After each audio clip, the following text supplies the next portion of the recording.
शाही agree talk podcast का vision है भारतीय कृषि को सशक्त बनाना, कहानी कहने और डिजिटल मीडिया की ताकत से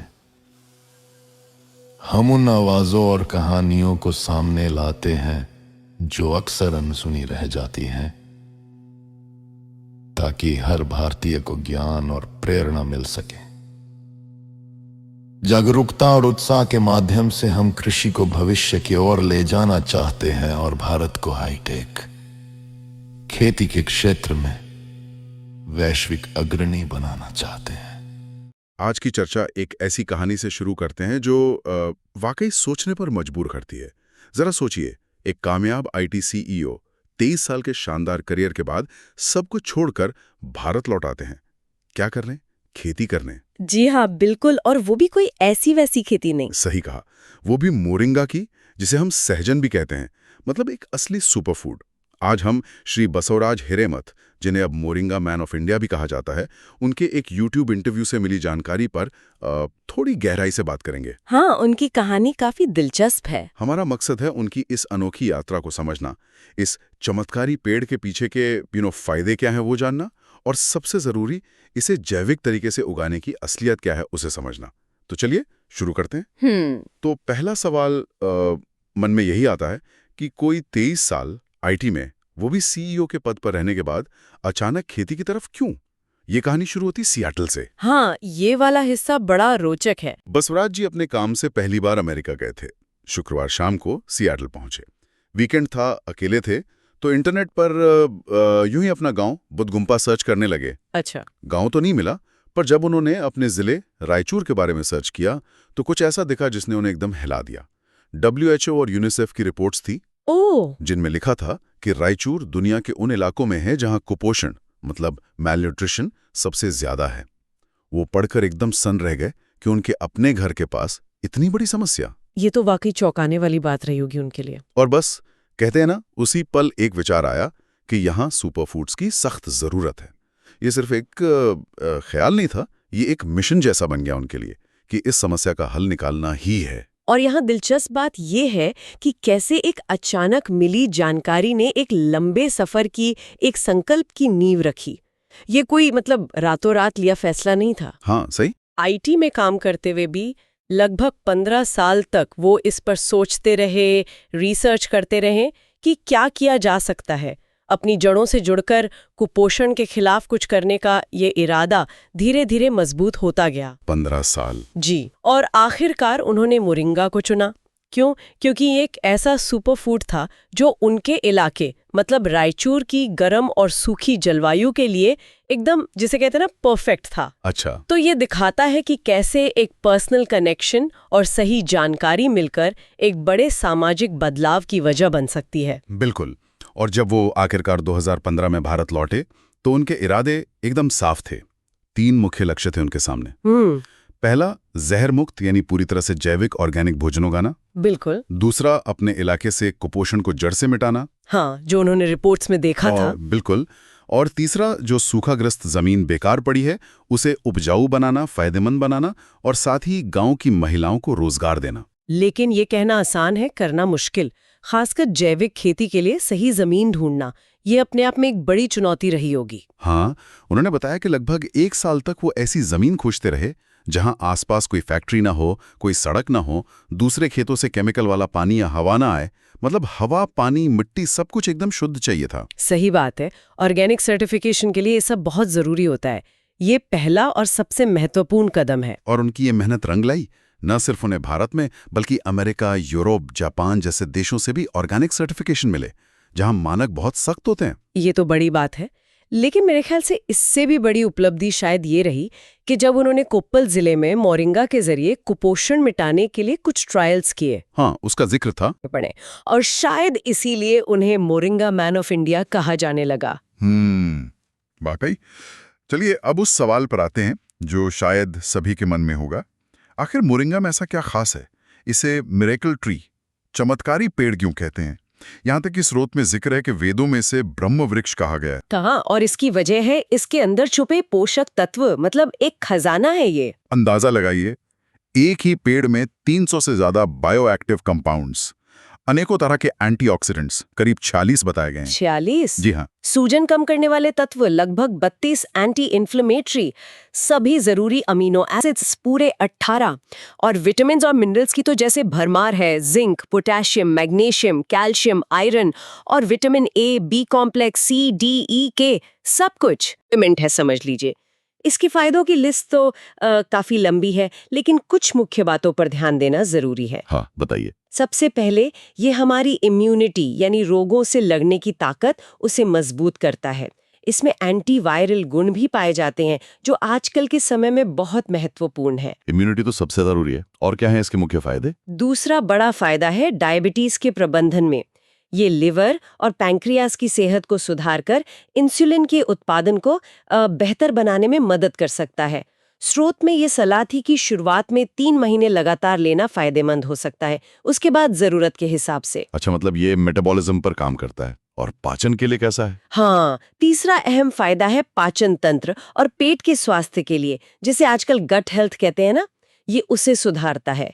और हम जानते हैं कि एक स्वस्थ गट मतलब पेट पूरे शरीर की सेहत की नींव है। सही बात। ये शरीर में किसी भी तरह के इन्फेक्शन जैसे यूरिनल इन्फेक्शंस वगैरह उसको कम करने में भी सहायक हो सकता है। और खून की कमी या हीमोग्लोबिन के स्तर के बारे में कुछ बहुत लोगों को ये समस्या होती है। हाँ, चौथा महत्वपूर्ण बिंदु है हीमोग्लोबिन के स्तर को बनाए रखना और सुधारना, खासकर HbA1c का लेवल जो लंबे समय के ब्लड शुगर कंट्रोल का एक इंडिकेटर होता है।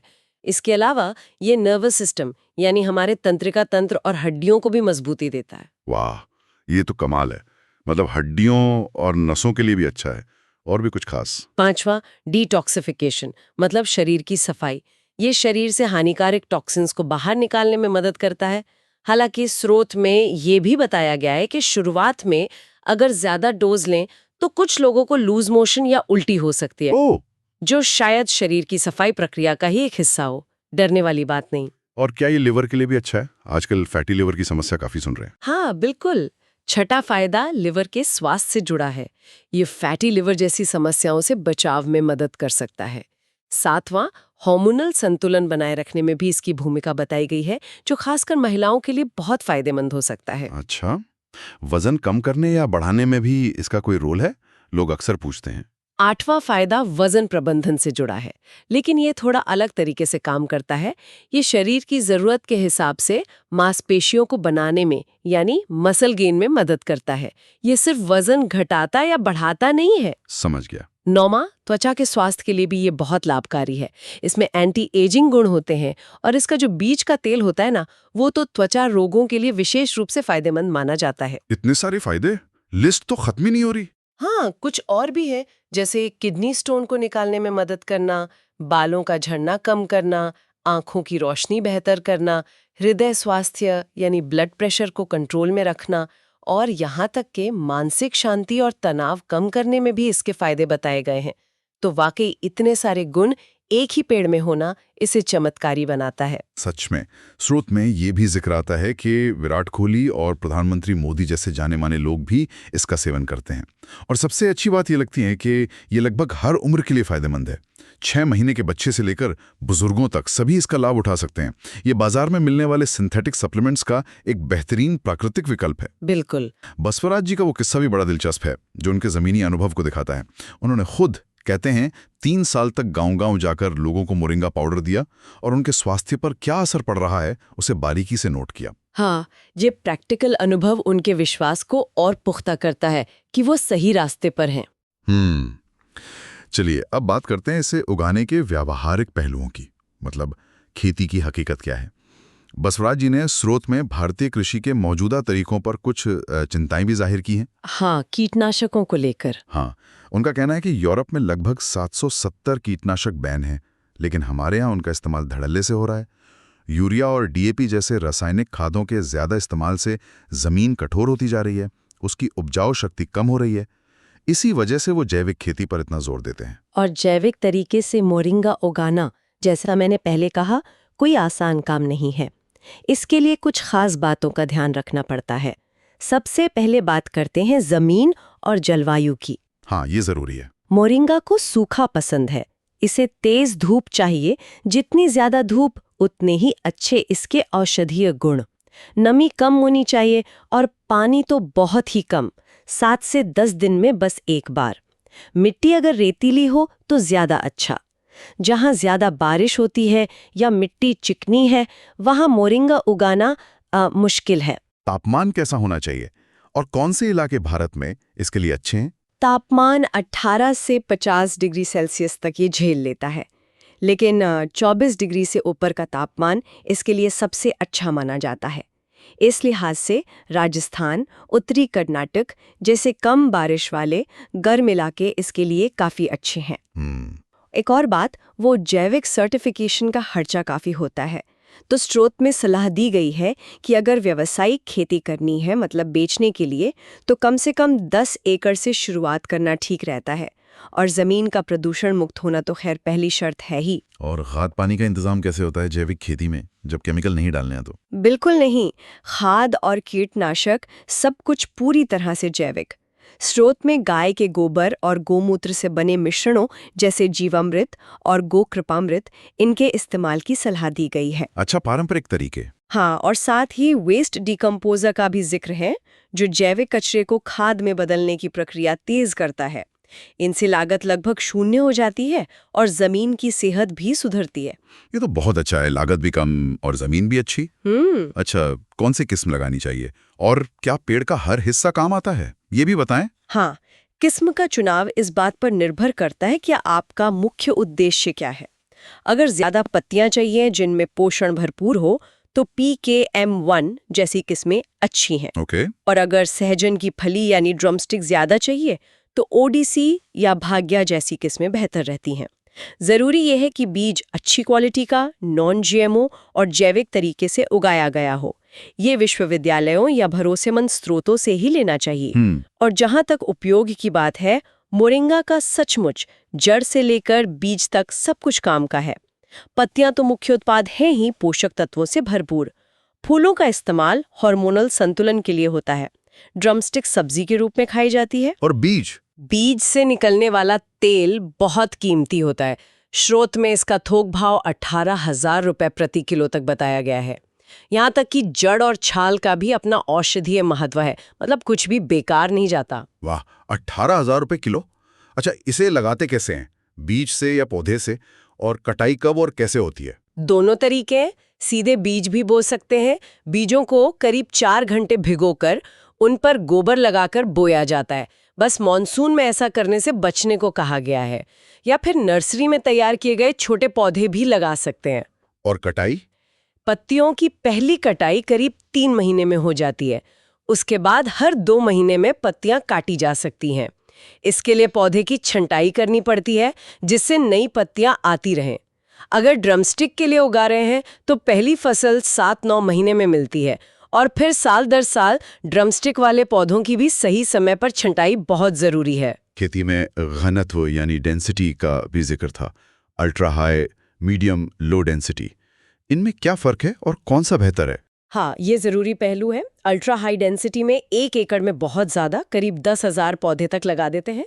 इसमें कम समय में, मतलब करीब 2 साल में, ज्यादा पैदावार तो मिलती है, 5 to 10 टन ताजी पत्तियां प्रति एकड़। तो ये अच्छा हुआ ना।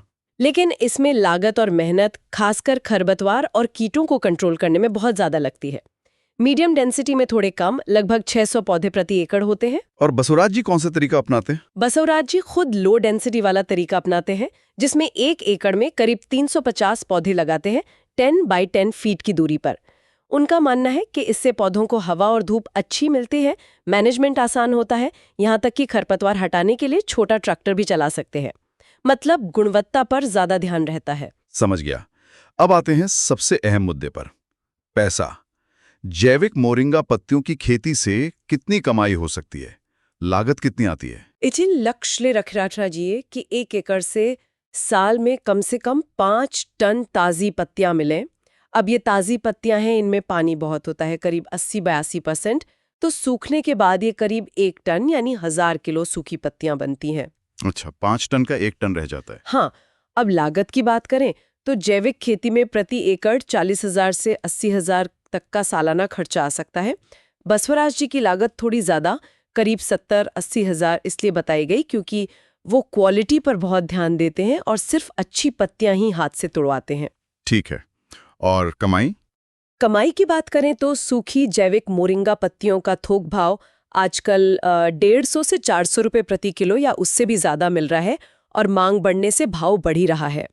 तो अगर 1 टन यानी 1000 किलो पत्तियां बिकी, हाँ, तो 1 एकड़ से सालाना 1.5 लाख से 3 लाख या उससे ज्यादा की आमदनी हो सकती है। इस हिसाब से लागत निकालकर प्रति एकड़ 1 लाख से 2.5 लाख या उससे ज्यादा का शुद्ध मुनाफा जैविक मोरिंगा की पत्तियों की खेती से कमाया जा सकता है। ये जाहिर है अनुमानित आंकड़े हैं, बाजार भाव, पैदावार और मैनेजमेंट पर निर्भर करते हैं। ये तो सिर्फ पत्तियां बेचने की बात हुई। अगर किसान वैल्यू एडिशन करें, मतलब पाउडर, कैप्सूल या तेल बनाकर बेचें, तो क्या मुनाफा बढ़ सकता है? हाँ, वैल्यू एडिशन से मुनाफा कई गुना, 3 से 5 गुना तक बढ़ सकता है। लेकिन ये इतना आसान नहीं है। इसमें बहुत ज्यादा निवेश लगता है। एक सर्टिफाइड प्रोसेसिंग यूनिट लगानी पड़ती है, साफ सफाई के कड़े नियम मानने होते हैं, कई तरह के लाइसेंस लेने पड़ते हैं। अच्छा, मतलब काफी झंझट है। हाँ, बसवराज जी ने खुद बताया कि उन्होंने शुरुआत में प्रोसेसिंग यूनिट लगाने में 1 करोड़ रुपए का निवेश किया था, तो ये छोटे किसान के लिए शायद मुश्किल हो। हाँ, ये तो है। वैल्यू एडेड प्रोडक्ट्स में मोरिंगा पाउडर जो रिटेल में 600 रुपए प्रति 100 ग्राम तक बिकता है, वेजिटेरियन कैप्सूल, टैबलेट, बीज का तेल जिसका रिटेल भाव 450 रुपए प्रति 30 ml तक हो सकता है, हालांकि स्रोत में इसे कम मुनाफे पर बेचने का भी जिक्र था। न्यूट्री बार, सूप मिक्स, चटनी पाउडर, यहाँ तक कि नूडल्स और पास्ता भी बनाए जा रहे हैं। भविष्य में इंस्टेंट ड्रिंक मिक्स लाने की भी योजना है। कटाई के बाद की प्रक्रिया का भी जिक्र था, जैसे पत्तियों को धोना, सही तापमान पर सुखाना। ये कितना जरूरी है? बहुत ज्यादा। पत्तियों की क्वालिटी और उनका पोषक मान बनाए रखने के लिए ये बहुत जरूरी है। अच्छी तरह धोना, फिर कंट्रोल किए हुए तापमान पर छाया में या सोलर टनल ड्रायर जैसी तकनीक से सुखाना, इसी से पत्तियों का रंग हरा बना रहता है और पोषक तत्व नष्ट नहीं होते। मतलब क्वालिटी अच्छी तो दाम अच्छा? बिल्कुल, अच्छी क्वालिटी होगी तभी अच्छा दाम मिलेगा। और हाँ, मोरिंगा के बचे हुए हिस्सों जैसे डंठल वगैरह, उनका इस्तेमाल खाद या जैविक कीटनाशक बनाने में और पशुओं के चारे के रूप में भी हो सकता है। चारे में मिलाने से गायों का दूध उत्पादन बढ़ने की बात भी स्रोत में कही गई है। मतलब पूरा पेड़ ही उपयोगी है। तो इस पूरी चर्चा का सार क्या निकलता है? हमने एक व्यक्ति की मजबूत प्रेरणा देखी, जिसने समाज की एक बड़ी समस्या कुपोषण को हल करने के लिए अपना जमा जमाया करियर छोड़ दिया। हाँ, ये अपने आप में बड़ी बात है। हमने मोरिंगा के सुपर फूड होने के पीछे के कारण समझे, उसके अनगिनत पोषक तत्व और स्वास्थ्य लाभ। और फिर हमने इसे जमीन पर उतारने यानी जैविक तरीके से उगाने और उससे मुनाफा कमाने की पूरी प्रक्रिया को समझा। हाँ, सही जमीन चुनने से लेकर जैविक खाद बनाने, कटाई करने और आखिर में वैल्यू एडिशन तक की जो चुनौतियां हैं और जो संभावनाएं हैं, उन सबको देखा। ये पारंपरिक ज्ञान और आधुनिक जैविक तकनीक का एक दिलचस्प संगम है। बिल्कुल। पर ये चर्चा कुछ महत्वपूर्ण सवाल भी खड़े करती है मेरे ख्याल से। क्या बसवराज जी जैसे किसानों का ये जो मॉडल है, उच्च गुणवत्ता वाला, ज्यादा मेहनत और लागत वाला जैविक खेती का मॉडल, क्या ये देश की पोषण जरूरतों को बड़े पैमाने पर पूरा कर सकता है? ये बड़ा सवाल है। या जैसा उन्होंने खुद इशारा किया, हमारी जो मुख्य धारा की खेती है उसे रसायनों पर निर्भरता से हटाकर जैविक रास्ते पर लाना अपने आप में एक बहुत बड़ी चुनौती है। सही बात। और सबसे बड़ा सवाल, हम सबके लिए उपभोक्ता के तौर पर हम उन किसानों का समर्थन कैसे कर सकते हैं जो सेहत और गुणवत्ता को मात्रा से ऊपर रखते हैं, जबकि बाजार अक्सर सस्ती चीजों को ही प्राथमिकता देता है। हाँ, ये सोचने वाली बात है। अंत में ये कहानी हमें जागरूक चुनाव करने की ताकत याद दिलाती है। चाहे वो ये चुनाव हो कि हम अपने शरीर में क्या डाल रहे हैं, या फिर ऐसी प्रेरणादायी कहानियों से सीख लेकर खुद उद्यमिता की राह पर चलने का चुनाव हो। इस पर जरूर सोचिएगा।